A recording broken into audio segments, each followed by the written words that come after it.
అందరికీ నమస్కారం. నేను మీ ఆయుర్వేద డాక్టర్ చిట్టిబొట్ల మధుసూదన శర్మని. మనం ఈ వీడియోలో మోకాళ్ళ నొప్పులకి చక్కటి గృహ వైద్యం అనేటువంటి ఆసక్తిదాయకమైనటువంటి అంశాన్ని గురించి తెలుసుకోబోతున్నాం. ఈ రోజుల్లో చిన్న వయస్సులోనే మోకాళ్ళ నొప్పుల సమస్యలు రావడం చాలా దురదృష్టకరమైనటువంటి పరిణామం. ఈ మోకాళ్ళ నొప్పుల సమస్యని సర్వసాధారణంగా ఆధునిక వైద్యంలో ఆస్టియో ఆర్థరైటిస్ అనేటువంటి పేరుతో పిలుస్తూ ఉంటారు.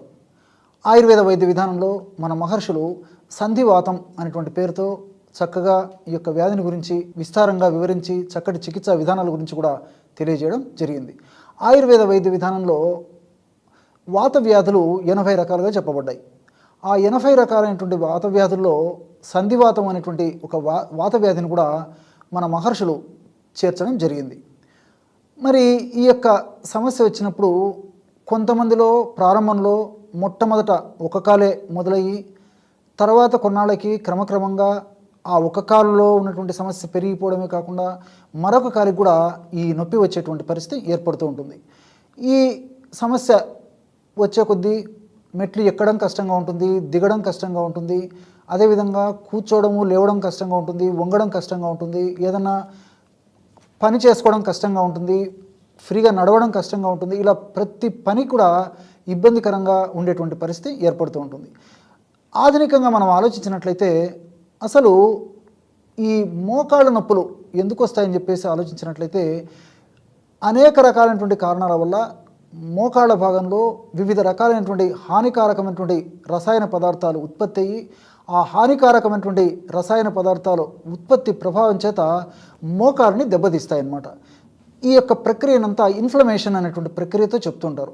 ఈ ఇన్ఫ్లమేషన్ అనేటువంటి ప్రక్రియలో హానికారకమైనటువంటి పదార్థాలు అంటే ఇన్ఫ్లమేటరీ మీడియేటర్స్, సైటోకైన్స్, ఇంటర్లికిన్స్ ఇలాంటివి అనేక రకాలైనటువంటి హానికారకమైనటువంటి పదార్థాలు రసాయనాలు ఉత్పత్తి అవుతుంటాయి. ఇవి ఉత్పత్తి అయినప్పుడు ఆ మోకాలు కీలుని అంటే ఆ జాయింట్ని డ్యామేజ్ చేసేస్తాయి. ఈ డ్యామేజ్ చేయడం వల్ల కండరాలు దెబ్బతింటాయి, మోకాలు భాగంలో ఎముకలు దెబ్బతింటాయి, అంతేకాకుండా లోపల ఉన్నటువంటి ఆ కీలు కూడా దెబ్బతింటుంది. ఈ విధంగా ఈ 3 దెబ్బతినడం వల్ల ఆ కండరాల నొప్పి, ఆ భాగంలో వాపు రావడము, అదేవిధంగా ఒక్కొక్కసారి కొంతమందిలో శబ్దం రావడము, అంటే మనం కూర్చున్నప్పుడు, లేచినప్పుడు, మెట్లు ఎక్కినప్పుడు, దిగినప్పుడు, నడిచినప్పుడు శబ్దం రావడము, ఇలా అనేక రకాలైనటువంటి సమస్యలు కలుగుతుంటాయి. ఈ మోకాళ్ళ నొప్పి సమస్య ఉన్నప్పుడు ఇంతేకాకుండా కండరాల భాగంలో కొన్ని రకాలైనటువంటి ఎంజైమ్స్ కూడా ఉత్పత్తి కావన్నమాట. ఎప్పుడైతే మోకాళ్ళ భాగంలో ముఖ్యంగా కండరాల ప్రాంతంలో ఎంజైమ్స్ సరిగ్గా ఉత్పత్తి కావో ఈ హానికారకమైనటువంటి రసాయన పదార్థాల ప్రభావం చేత అప్పుడు ఆ మోకాళ్ళ భాగం స్టిఫ్నెస్ అనమాట, అంటే ఎంజైమ్స్ సరిగ్గా విడుదల కాకపోవడం చేత ఎంజైమ్ సంకోచ వ్యాకోచాల్లో మార్పు జరిగేసి స్టిఫ్నెస్ గట్టిగా తయారైపోతాయి అన్నమాట. అలాంటప్పుడు ఇంకా ఇబ్బంది పడేటువంటి పరిస్థితి ఏర్పడుతుంది. ఈ యొక్క సమస్య అధికంగా వయసు ఉన్నటువంటి వాళ్ళలోనూ, అంతేకాకుండా ఈ చలికాలంలోనూ కూడా అధిక బరువు ఉన్నటువంటి వాళ్ళలోనూ వీళ్ళలో కూడా మరీ ఎక్కువగా ఉండేటువంటి పరిస్థితి ఏర్పడుతూ ఉంటుంది. ఈ సమస్య ఉన్నప్పుడు అనేక రకాలైనటువంటి ఔషధాలు డాక్టర్ల పర్యవేక్షణ లేకుండా పెయిన్ కిల్లర్స్ అంటే నొప్పి నివారణ మాత్రలు చాలా రకాలుగా వాడుతుంటారు. మరి అవగాహన లోపం చేత, విచక్షణ రహితంగా, వాళ్ళకు తెలియకపోవడం చేత ఇలాంటి నొప్పి నివారణ మాత్రలు వాడుకోవడం వల్ల తాత్కాలికంగా ఆ సమస్య తగ్గిపోయినప్పటికీ తర్వాత రకరకాలైనటువంటి ఉపద్రవాలు అంటే ఆ నొప్పి నివారణ మాత్రలు పెయిన్ కిల్లర్స్ వల్ల కలుగుతాయి. అంటే కడుపులో మంట రావచ్చు, అదేవిధంగా బోన్స్లో ఉన్నటువంటి ఆ బోన్ మ్యారో దెబ్బతినేటువంటి పరిస్థితి ఏర్పడవచ్చు, లివర్ దెబ్బతినవచ్చు, అదేవిధంగా ప్రధానంగా మూత్రపిండాలు దెబ్బతినవచ్చు. ఇలా వివిధ రకాలైనటువంటి అవయవాలు దెబ్బతినడమే కాకుండా కడుపులో అల్సర్స్ ఏర్పడేటువంటి పరిస్థితి, అంటే కడుపులో పుళ్ళు ఏర్పడేటువంటి పరిస్థితి ఏర్పడుతుంది. ఇలా వివిధ రకాలైనటువంటి అనేక రకాలైనటువంటి సైడ్ ఎఫెక్ట్స్ మొదలవుతాయి అన్నమాట. కాబట్టి డాక్టర్ల పర్యవేక్షణతో కొన్నాళ్ల పాటు డాక్టర్ల సలహా మేరకే కొన్నాళ్ళు మీరు ఈ యొక్క ఆధునిక కృత్రిమ రసాయన ఔషధాలు నొప్పులకు సంబంధించి వాడుకోవచ్చు. కానీ మీకే మీరు వాడడం ఏమాత్రం క్షేమదాయకం కాదు, ఆరోగ్యదాయకం కాదు, ఆమోదయోగ్యం అంతకన్నా కాదు.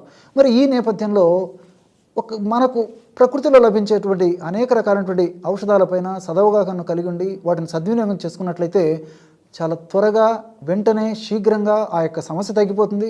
సైడ్ ఎఫెక్ట్స్ రాకుండా సైడ్ బెనిఫిట్సే మనకు కలుగుతాయి అన్నమాట. మరి అలాంటి ఔషధ యోగాల్లో మీకే మీరు తయారు చేసుకోదగ్గ సులువైనటువంటి ఔషధయోగాన్ని మనం ఈ వీడియోలో తెలుసుకోబోతున్నాం.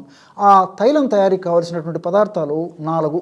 మొట్టమొదటిది బాగా నిదానంగా రాసుకోండి. ఈ రోజుల్లో చాలామంది, ఇంతకుముందే చెప్పాను, చాలామంది మోకాళ్ళ నొప్పులతో బాధపడుతుంటారని చెప్పేసి మీకే మీరు స్వయంగా తయారు చేసుకోవచ్చు. తయారు చేసుకోవడం సులువు, వాడుకోవడం సులువు, ఫలితం కూడా చాలా సులువుగా పొందవచ్చు. ఎలాగంటే 200 మిల్లీలీటర్ల నువ్వుల నూనె ఒక పాత్రలో తీసుకోండి. ఆ నువ్వుల నూనెలో 20 గ్రాములు వెల్లుల్లి రెబ్బలను నలగొట్టేసేసి వేసి, అందులోనే 20 గ్రాములు సైంధవ చూర్ణం కూడా వేసి పొయ్యి మీద పెట్టేసేసి కొద్దిసేపు సన్న మంట మీద మరిగించండి.